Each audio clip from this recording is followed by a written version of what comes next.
You are listening to Inside IASB, a podcast series dedicated to informing and encouraging Illinois School Board members. Hello, everybody, and welcome to the podcast. My name is Isaac Warren, and I am the Director of Digital Communications at the Illinois Association of School Boards.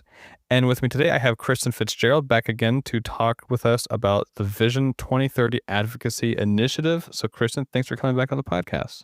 Thanks for having me. Absolutely. And for those of you who maybe missed the episode where we introduced her and talked about her background, I highly recommend checking that out because she has an amazing background when it comes to this stuff. And so she has a great background when it comes to Vision 2032. So it's great that she's on the podcast to kind of introduce it, talk about what it is and how you can get your board on board with the resolution. So let's just dive right in. And could you give us, tell us about your background with your past involvement with Vision 2030? Right. So for those who haven't met me, I am now part of the Illinois Association of School Boards Government Affairs team and working on federal advocacy. But in the preceding year, I was a school board member in District 203, Naperville 203, and IASB asked me if I would be one of the school board members who represented IASB as a part of Vision 2030. So there were numerous individuals from IASB who participated in Vision 2030, but they also had just school board members who gave a school board member perspective on the committees that made up the Vision 2030 effort. For those who are maybe newer to school governance, we just have an election cycle. Can you give us like a high-level overview of what Vision 2030 is and maybe why it was created? Hey, to start talking about Vision 2030, we really have to start with Vision 2020. So 10 years ago, education leaders from the 5 statewide organizations came together to kind of advocate for initiatives to advance for the coming 10 years. So took some time to say, where are we and where do we want to go? And so I think that was the initial effort in Vision 2020. And through that effort, there were some big actions that our state took. And I can talk a little bit about that. We because of that, we have the evidence-based funding model. That was one of the big things that coordinating with all of these groups that represent students and represent teachers and represent school districts and school leaders, in looking at it, they understood that we needed a way of funding that was equitable and that would help all of our students to continue meeting their goals. And so that's one of the big areas where that collaboration made a difference.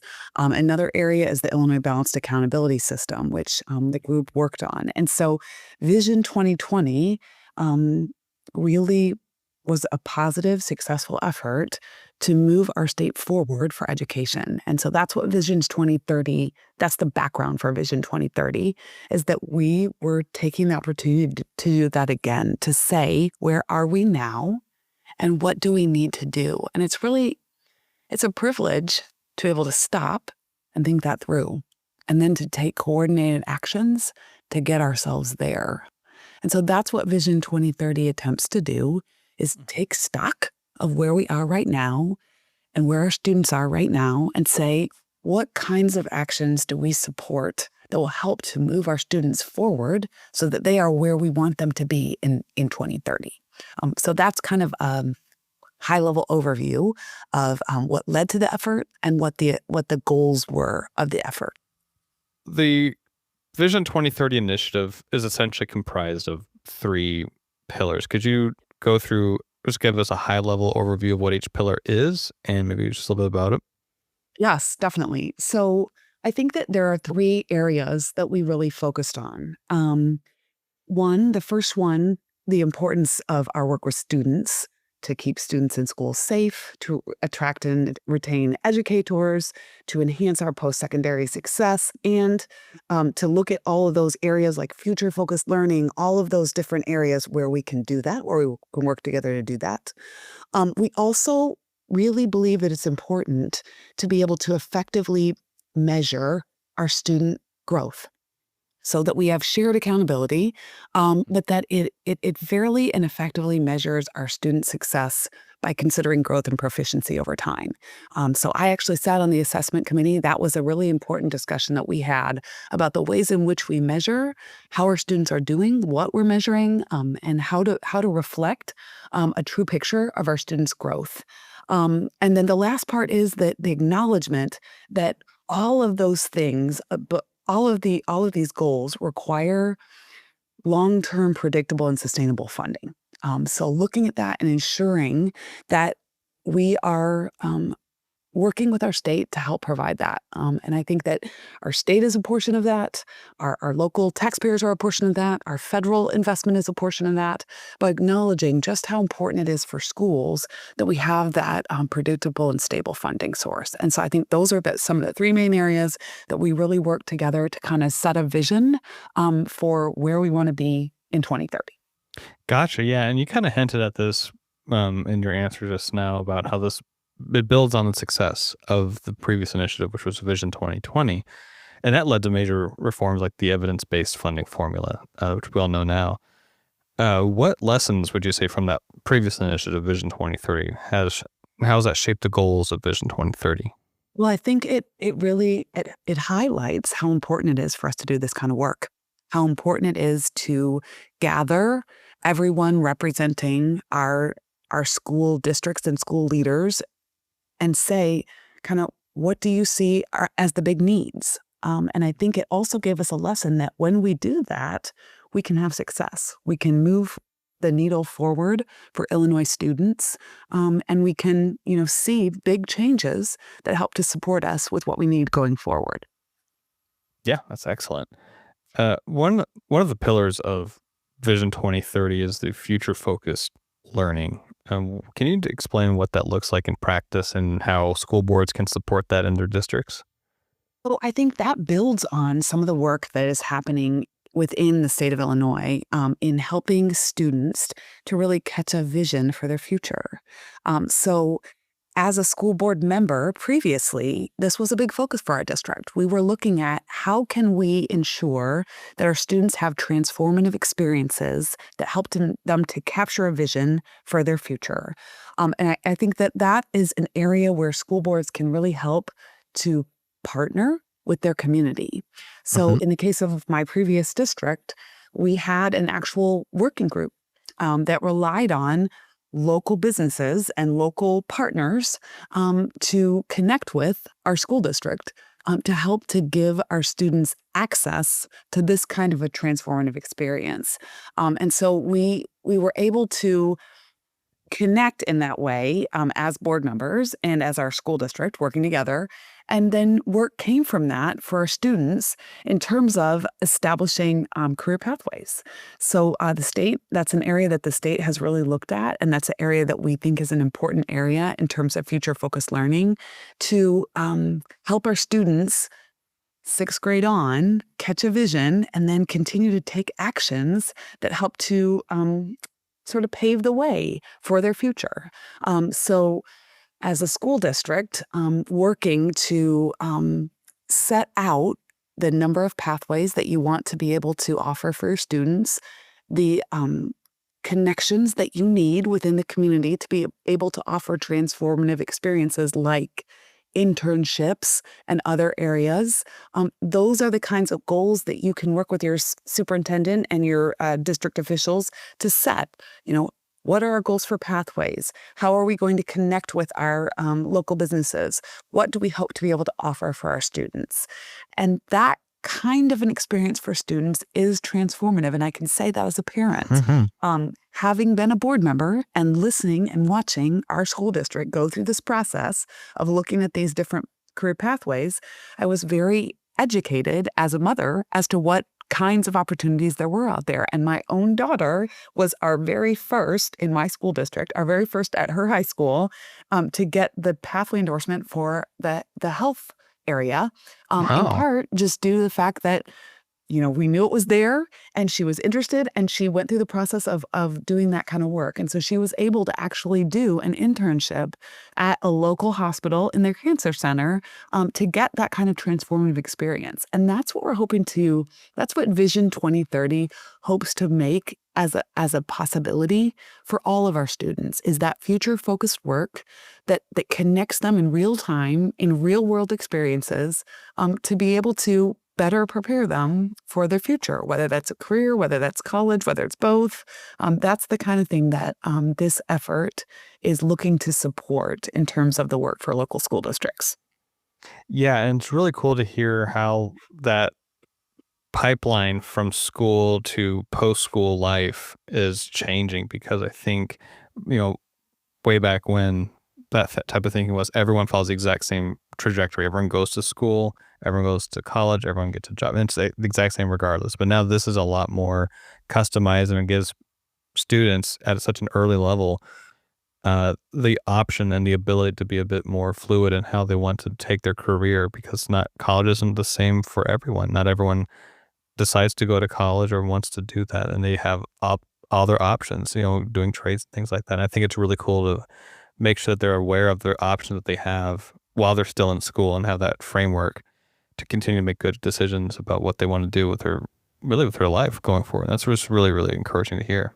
I think that something that Vision 2030 also sees as a really important partnership is the collaboration with local universities and with community colleges, Oh yeah. working to give students access to dual credit opportunities that allow them to, do this work in high school, but is actually paving their way in college at the same time. And Hmm. so I think that that's another really key area that Vision 2030 believes is important to do this work, is our partnerships with those local collaborations with community colleges and universities. Yeah, it's really, really good to make sure that those connections are made. And so, yeah, just gives students great opportunities and pathways to take post high school. Um, and this initiative also emphasizes connected learning and safe and connected learning environments. So, what are some actionable steps school boards can take to prioritize student and staff well-being? Yeah, well, I think that's a really important part, because all of our goals for students, whether it's academic, whether it's connecting them to their future career pathway, those kinds of things aren't possible if students don't, if students are not feeling connected. So we start with that connectedness. We start with ensuring that they have relationships in the school community that help them to feel safe and strong. And then all of those other kinds of things are possible. We build on that connectedness to bring the academic success and to bring the real world and transformative experiences. Those are building blocks, and that's our first one. And I think that's something that post-pandemic we're recognizing in an even greater way. Just how Hmm. important it is to have that student and staff well-being. I think boards are key here as well. We are taught through ISB that our role is to work with our superintendent to establish goals for where we want our students to go. So very much like Vision 2030, where we're setting goals for our students as a collaborative state effort, school boards do that at the local level. They're working with their superintendent to set those goals. In my previous district, where I worked as a school board member, we set goals for belonging. So as Hmm. a part of our school improvement plans, we worked with our superintendent. Our superintendent worked with his principals, and we actually had goals with metrics for what we wanted to see in terms of a sense of student belonging, because that's something that you can approach just like you approach academic achievement with data, starting with how do our students and staff feel right now? Hmm. And then how do we want to see them improve? So that's a really important board duty, is looking at those kinds of things, surveying with data, figuring out where we are, and working with our superintendents to say, where do we want our students to be? We believe this is an important goal. We believe it so much so that we want to, hold ourselves accountable to it. And so I think that's the kind of work that our boards and our superintendents can do together to ensure that that very first building block of school connectedness and student well-being and belonging, that we're setting a strong foundation there so that all the rest of our goals are going to be possible. Yeah, it's crazy how much COVID really kind of changed the way we think about offering education in the state and really across the nation. But that really, I think, kind of shook up a lot of just kind of like that's the way we've always done things type of thinking. And so it's really cool to see that there's still initiatives. We're 5 years removed from COVID at this point, almost 6, and it's just that impact is still really evident in a lot of stuff like the Vision 2030 initiatives. And so it's really cool to see that there's still learning and opportunities for changes even so long after such a historical event happening. And Vision 2030 is a long-term roadmap. I mean, it's in the name. So would you say that there have been any wins to date? I would say there have. And I think one of the reasons for that is that in doing so, we like I said, we drew on the wisdom and the experiences of our school district communities that are in the process of doing this right now. And so we have a Mhm. lot of good real-time experiences that we're bringing to this. As well, this effort is aligned with the strategic priorities of the Illinois State Board of Education. And so, that was an important aspect too, is that we are aligned with the vision that our state is looking toward. And I Uh-huh. think that also paves the way for additional success. I'll give you a current example. Sure. SB 2057, which is a state bill that is focused on school safety drills. That is something that it has been through both houses of the Illinois legislature and is headed to the governor. Wow. And that's some legislation that ISB actually collaborated with the bill sponsor. It aligned with our legislative priorities and these Vision 2030 goals of enhancing student safety and well-being. And so that's a piece of legislation that ISB was supportive of and worked on that we hope will be, a success story as a part of Vision 2030 to collaborative work that helps to enhance our students' sense of safety and security. Gotcha. Yeah, that's really cool. And this initiative was introduced this year, if I'm correct, or if I understand that correctly. And the fact we have a win this early is really encouraging. That there's already been changes already. Definitely. Uh, I yeah, think lots more to come. Let's hope. I agree. Yeah, same. What would you say to a school board that is maybe unsure about adopting a resolution of support for the Vision 2030 initiative? And the resolution of support is just showing that that school board is on board with the initiative of Vision 2030. What is the impact of having member support? Well, I think it's a huge impact because legislators care about the goals that we're setting, but they care the most if it's goals that their local school district supports. And Hmm. so we have a lot of school districts in Illinois, over 800, but 566 of them, according to the Vision 2030 website, 566 of them have signed a resolution of support Wow. saying, we believe in these goals. We believe in this vision. We want to see this vision moving forward. So if a board is thinking about, whether or not they should get involved, that's important data for them to know that many of their colleagues have looked at this and said, yes, we align. But the most important person in their district is them. The most important, the one that their legislators care the most about is them. And so I think that is the call to action, is how important your voice is in ensuring that your legislator knows this matters to us. We are aligned here. We believe in these goals. We want to see this vision move forward. And I'm hopeful that at some point that website will say that all of our Illinois school boards and school districts have adopted this resolution, because Yeah. that would be some kind of statement that we were all aligned there and that we all believed in it to move forward. And I would say that the fact that it's over 500 suggests that it's speaking to people. But I'm hopeful that we get every district across that finish line. Yeah, and that's over half the school boards in It Illinois. is. That's really, really encouraging to see those type of metrics Mhm, so early already. That's really, mhm, really cool. mhm. So let's say we've got a board who wants to take that next step and adopt that resolution of support. where can board members go to learn more about Vision 2030 and help share the framework with their communities and policymakers? Okay, well, Illinois Vision 2030 has a fantastic website, Mhm. and you can see that at illinoisvision2030.com. And there's lots of information on there about the pillars, the effort, the resolution. You can download the resolution right on that website. Mhm. Um, you could also connect with ISB. I know that we've sent numerous communications out about it. ISB was a big part of it. And so if you have questions or want to know more about it, you can also contact us to find out a little bit more and to hear about some of the reasons that it would be effective and helpful for you to support it.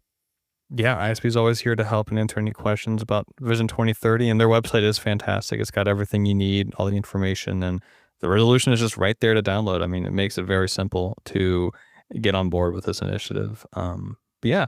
Well, Kristen, thank you so much for coming on the podcast and talking about Vision 2030, what it is, and how board members can get involved and why they should get involved. I think it's been very helpful, and hope more board members take a look at it and adopt that resolution of support for the initiative. I think it's going to be really critical that we get as many supporters as possible so we can, as a state, kind of move forward with our education goals.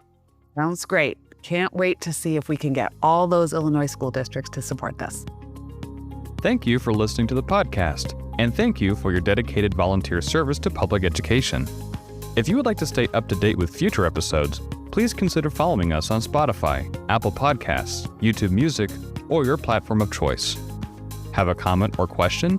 We welcome listener feedback and invite you to send us an email at communications@iasb.com. Thank you.